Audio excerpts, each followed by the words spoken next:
Oil pulling அது எப்படி பண்ணுறது?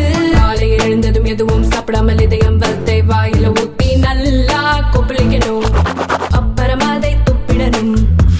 இதுதான் ஆயில் புல்லிங்.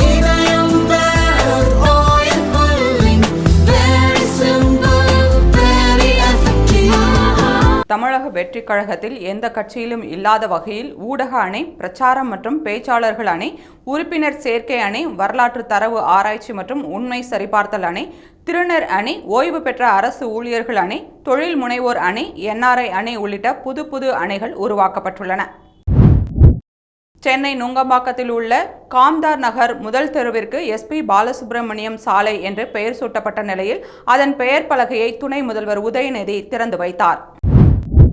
தமிழக பாஜக தலைவர் அண்ணாமலை திரு ஆவினன்குடி கோவிலில் இருந்து காவடி எடுத்து பழனிமலை ஏறினார். விரைவில் அண்ணாமலை மற்ற அறுபடை வீடுகளுக்கும் செல்கிறார். சென்னை மெட்ரோ திட்டத்திற்காக 63,245 கோடி ரூபாய் முதலீட்டுக்கு ஒப்புதல் கொடுக்கப்பட்டுள்ளதாகவும் அதில் 41,109.25 கோடி ரூபாய் மத்திய அரசின் பங்கு என்றும் நாடாளுமன்றத்தில் மத்திய நிதியமைச்சர் நிர்மலா சீதாராமன் தகவல். சென்ற மக்களவைத் தேர்தலின் போது தேர்தல் ஆணையத்தால் நிர்ணயிக்கப்பட்ட ரூபாய் 90 லட்சத்திற்கும் மேல் செலவு செய்ததாகவும் தேர்தல் பிரச்சாரம் முடிந்த பிறகும் பத்திரிகைகளில் விளம்பரம் செய்ததாகவும் கூறி மத்திய சென்னை MP தயாநிதி மாறன் மீது தொடரப்பட்ட வழக்கில் February 26 தயாநிதி மாறன் பதிலளிக்க வேண்டும் என உயர்நீதிமன்றம் உத்தரவு. ஜம்முவின் அக்னூர் பகுதியில் இருக்கும் லாலேலி என்ற இடத்தில் எல்லை கட்டுப்பாட்டு கோட்டு அருகே பாதுகாப்பு பணியில் ஈடுபட்டிருந்த ஒயிட் நைட் காப்ஸ் என்ற பிரிவைச் சேர்ந்த 2 வீரர்கள் IED வெடிகுண்டு தாக்குதலில் பலி. இதையடுத்து அந்த பகுதி முழுவதும் பாதுகாப்பு வளையத்திற்குள் கொண்டுவரப்பட்டது. PM ஸ்ரீ திட்டத்தில் இணைவோம் என்று உறுதியளித்துவிட்டு அதில் இணையாமல் திட்டத்திற்கான நிதியை வழங்கவில்லை என்று கூறுவதில் வெறும் அரசியலை தவிர வேறு ஒன்றும் இல்லை. பள்ளி மாணவர்களின் கல்வியில் எதற்கு இந்த நேர்மையற்ற அரசியல் செய்து கொண்டிருக்கிறீர்கள் என்று தமிழக பள்ளிக்கல்வித்துறை அமைச்சர் அன்பில் மகேஷுக்கு தமிழக பாஜக தலைவர் அண்ணாமலை கேள்வி. நாங்கள் மக்களை சந்தித்துக் கொண்டிருக்கிறோம். மக்களை கேட்காமல் AC அறையில் அமர்ந்து ஸ்ட்ராட்டஜி போட்டு வெற்றி பெறுவோம் என்று நினைத்தால் வரும் காலத்தில் மக்கள் அவர்களுக்கு பதில் கூறுவார்கள் என தவேக தலைவர் விஜயை பிரசாந்த் கிஷோர் சந்தித்தது குறித்து தமிழக பாஜக தலைவர் அண்ணாமலை விமர்சனம். கள்ளக்குறிச்சி மாவட்டம் கன்னியாமூரில் உள்ள ஒரு தனியார் பள்ளியில் 2022ஆம் ஆண்டு ஸ்ரீமதி என்ற மாணவி மர்மமான முறையில் உயிரிழந்ததை அடுத்து ஏற்பட்ட கலவரத்திற்கு ஸ்ரீமதியின் தாய் மீது பழி போடுவதா என CBCID குற்றப்பத்திரிகைக்கு மார்க்சிஸ்ட் கம்யூனிஸ்ட் கண்டனம்.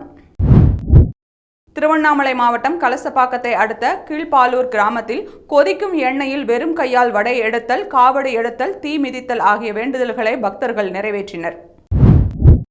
திருவாரூர் மாவட்டம் முத்துப்பேட்டை காவல் நிலையம் இந்தியாவிலேயே சிறந்த காவல் நிலையமாக தேர்வு. இதற்கு மத்திய உள்துறை அமைச்சகம் வழங்கிய சான்றிதழை திருச்சி IG நேரில் வழங்கி வாழ்த்தினார். புதுச்சேரி சட்டமன்ற கூட்டத்தொடர் இன்று தொடங்க உள்ள நிலையில் அது காகிதமில்லா கூட்டமாக நடக்கும் என சபாநாயகர் செல்வம் தகவல்.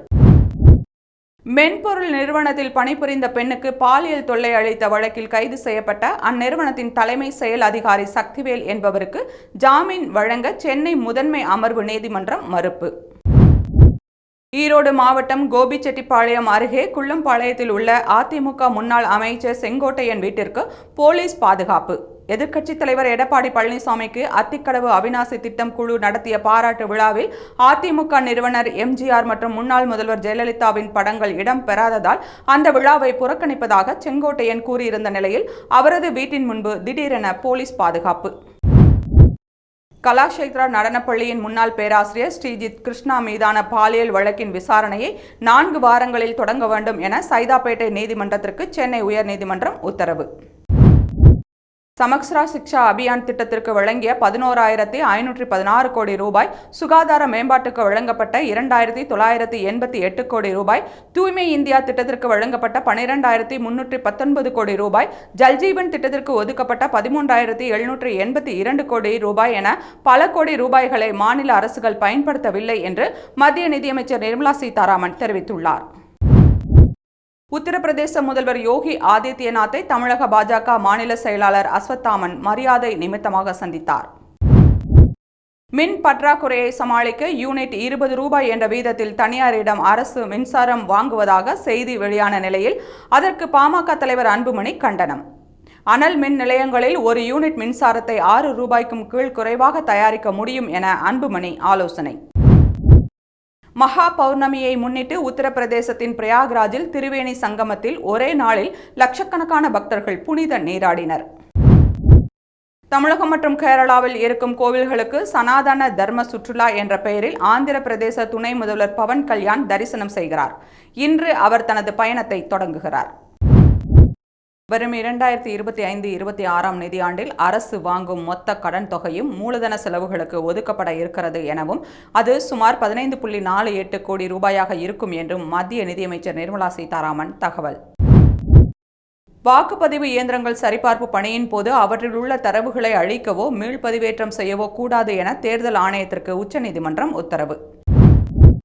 தமிழகம் முழுவதும் மாணவ மாணவிகளிடம் தவறாக நடந்து கொண்ட பாலியல் புகாரில் சிக்கிய ஆசிரியர்களின் விவரங்கள் சேகரிக்கப்பட்டுள்ள நிலையில் தவறிழைத்தவர்கள் மீது பணி நீக்கம் உள்ளிட்ட கடுமையான நடவடிக்கைகளை மேற்கொள்ள கல்வித்துறை முடிவு. சென்னையில் மாநகர போக்குவரத்து கழகம் சார்பில் தனியார் மூலம் இயங்கும் வகையில் சுமார் 6000 தாழ்தள மின்சார பேருந்துகளை கொள்முதல் செய்ய டெண்டர் வெளியிடப்பட்டுள்ளது. இதற்கு விருப்பமுள்ள நிறுவனங்கள் ஏப்ரல் 3ஆம் தேதிக்குள் விண்ணப்பிக்கலாம் என்று அறிவிப்பு. இஸ்ரோவுடன் இணைந்து சென்னை IIT ஆத்ம நிர்பார் பாரத் திட்டத்திற்கு வலு சேர்க்கும் வகையில் விண்வெளி தரத்தில் செமிகண்டக்டர் சிப்களை உருவாக்கி சாதனை.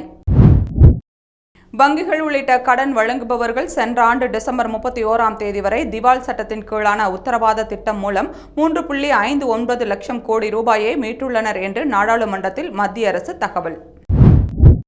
சென்னை கோட்டத்திற்கு உட்பட்ட கவரப்பேட்டை, பொன்னேரி ஆகிய ரயில் நிலையங்களில் பராமரிப்பு பணிகள் நடைபெற இருப்பதால் திருக்குறள், நவஜீவன் ஆகிய முக்கிய அதிவிரைவு ரயில்கள் மாற்று வழித்தடத்தில் இயக்கப்படும் என்று தெற்கு ரயில்வே அறிவிப்பு. இந்தியா முழுவதும் இருக்கும் சிறைகளில் 544 மரண தண்டனை கைதிகள் அடைக்கப்பட்டுள்ளதாக நாடாளுமன்றத்தில் மத்திய அரசு தகவல். இதில் 95 கைதிகளுடன் உத்தரப்பிரதேசம் முதல் இடத்திலும் 49 கைதிகளுடன் குஜராத் 2ஆம் இடத்திலும் இருக்கின்றன. தமிழகத்தில் 14 மரண தண்டனை கைதிகள் உள்ளனர். சென்ற 2010ஆம் ஆண்டுடன் ஒப்பிடும்போது சத்தீஸ்கர் மாநிலத்தில் நக்சல்களால் ஏற்பட்ட வன்முறை சம்பவங்கள் 47%, பொதுமக்கள் உயிரிழப்பு 64% குறைந்துள்ளதாக மக்களவையில் கேட்கப்பட்ட கேள்விக்கு மத்திய உள்துறை இணை அமைச்சர் நித்யானந்த ராய் பதிலளித்தார். இந்தியாவில் தொழில் முனைவோரின் வளர்ச்சியை மேம்படுத்த எடுக்கப்பட்டு வரும் நடவடிக்கைகள் காரணமாக அடுத்த 10 ஆண்டுகளில் அரசு பதிவு பெற்ற ஸ்டார்ட் அப் நிறுவனங்களின் எண்ணிக்கை 10 லட்சமாக உயரும் என மத்திய வர்த்தகம் மற்றும் தொழில்துறை அமைச்சர் பியூஷ் கோயல் நம்பிக்கை. நவி மும்பையில் தமிழ் சங்கம் அமைந்துள்ள வாஷி பகுதியில் அனைத்து மாநிலங்களுக்கும் அரசு இல்லம் இருப்பது போல தமிழ்நாடு அரசு இல்லம் அமைய நடவடிக்கை எடுக்க வேண்டும் என மகாராஷ்டிரா ஆளுநர் CP ராதாகிருஷ்ணனை சந்தித்து நவ மும்பை தமிழக சங்க நிர்வாகிகள் வலியுறுத்தல். நாடாளுமன்றத்தில் பேசப்படும் கருத்துக்களை இனி சமஸ்கிருதம் உட்பட இந்தியாவின் 22 அலுவலக மொழிகளிலும் கேட்கலாம் என்று சபாநாயகர் அறிவித்த நிலையில் சமஸ்கிருதம் எந்த மாநிலத்தின் அலுவல் மொழி என மத்திய சென்னை MP தயாநிதி மாறன் கேள்வி. இதற்கு தயாநிதி மாறன் என்ற பெயர் எந்த மொழியைச் சேர்ந்தது என பாஜக மாநில செயலாளர் வினோத் செல்வம் பதிலடி. பீகாரின் மதுபானை ரயில் நிலையத்தில் மகா கும்பமேளாவுக்கு செல்ல முடியாத விரக்தியில் AC பெட்டியின் கண்ணாடியை அடித்து நொறுக்கிய 2 ரயில்வே போலீசாரால் கைது. பிரம்மபுத்திரா நதியில் மிகப்பெரிய அணையை கட்ட சீனா முடிவு செய்திருப்பது இந்தியாவின் நீர் பாதுகாப்பு குறித்து மிகுந்த கவலையை ஏற்படுத்தியுள்ளதாக மக்களவை காங்கிரஸ் குழுவின் துணைத் தலைவர் கௌரவ் ககோய் கருத்து. மகா கும்பமேளாவில் கூட்ட நெரிசலில் சிக்கி உயிரிழந்தோரின் எண்ணிக்கையை மத்திய அரசு அதிகாரப்பூர்வமாக வெளியிடாதது ஏன் என்று சமாஜ்வாதி கட்சி தலைவரும் MPயுமான அகிலேஷ் யாதவ் கேள்வி. கேரளாவின் கொல்லம் கடலோர பகுதிகளில் ஆழ்கடலில் கனிமங்களை வெட்டி எடுக்கும் பணிகளை எந்த வகையிலும் அனுமதிக்க முடியாது என அம்மாநில அரசு திட்டவட்டம். IIT உள்ளிட்ட உயர் தொழில்நுட்ப நிறுவனங்களில் சேர்க்கை பெறுவதற்கான JEE முதல்நிலை தேர்வில் 14 மாணவர்கள் 100 மதிப்பெண்கள் பெற்று அசத்தல். அதிகபட்சமாக ராஜஸ்தான் மாநிலத்தைச் சேர்ந்த 5 பேர் 100 மதிப்பெண்கள் பெற்றனர். பதிப்பகங்களால் விற்பனை செய்யப்படும் அரசமைப்பு புத்தக நகல்களில் ராமர், கிருஷ்ணர், புத்தர், மன்னர் சிவாஜி, காந்தி உள்ளிட்டோரின் 22 வரைபடங்கள் விடுபட்டுள்ளதாக மாநிலங்களவையில் பாஜக MP ராதா மோகன் தாஸ் எழுப்பிய கேள்விக்கு அரசமைப்பு புத்தகத்தில் நாடாளுமன்றம் மட்டுமே திருத்தம் செய்ய முடியும் என மாநிலங்களவைத் தலைவர் ஜெகதீப் தன்கர் பதில். தென் அமெரிக்க நாடான ஈக்வடாரில் நடந்த அதிபர் தேர்தலில் யாருக்கும் பெரும்பான்மை கிடைக்காததால் மீண்டும் ஏப்ரல் 13ஆம் தேதி 2வது மற்றும் இறுதிக்கட்ட தேர்தல் நடக்கிறது. வங்கதேச தலைநகர் டாக்காவில் நடக்கும் புத்தக கண்காட்சியில் பெண் எழுத்தாளர் தஸ்லிமா நஸ்ரீனின் புத்தகங்கள் வைக்கப்பட்டிருந்த அரங்கத்தில் அடிப்படைவாதிகள் தாக்குதல் நடத்தியதால் பரபரப்பு. பிப்ரவரி 15ஆம் தேதிக்குள் தங்களிடம் உள்ள அனைத்து பிணை கைதிகளையும் ஹமாஸ் அமைப்பினர் விடுவிக்காவிட்டால் அவர்களுக்கும் இஸ்ரேல் அரசுக்கும் இடையே மேற்கொள்ளப்பட்ட போர் நிறுத்த ஒப்பந்தம் ரத்து செய்யப்பட வேண்டும் என அமெரிக்க அதிபர் டொனால்ட் ட்ரம்ப் கருத்து. அமெரிக்காவில் சட்டவிரோதமாக குடியேறியவர்களை நாடு கடத்தும் நடவடிக்கையில் அந்நாட்டு ராணுவம் ஈடுபட்டு வரும் நிலையில் அமெரிக்க அதிபர் டொனால்ட் ட்ரம்பின் நடவடிக்கைக்கு போப் பிரான்சிஸ் கண்டனம். தீவிர காலநிலை மாற்றத்தால் நீண்டகால கர்ப்பத்திற்கு பெண்கள் ஆளாவதாக ஆஸ்திரேலியாவில் மேற்கொள்ளப்பட்ட ஆய்வில் அதிர்ச்சி தகவல்.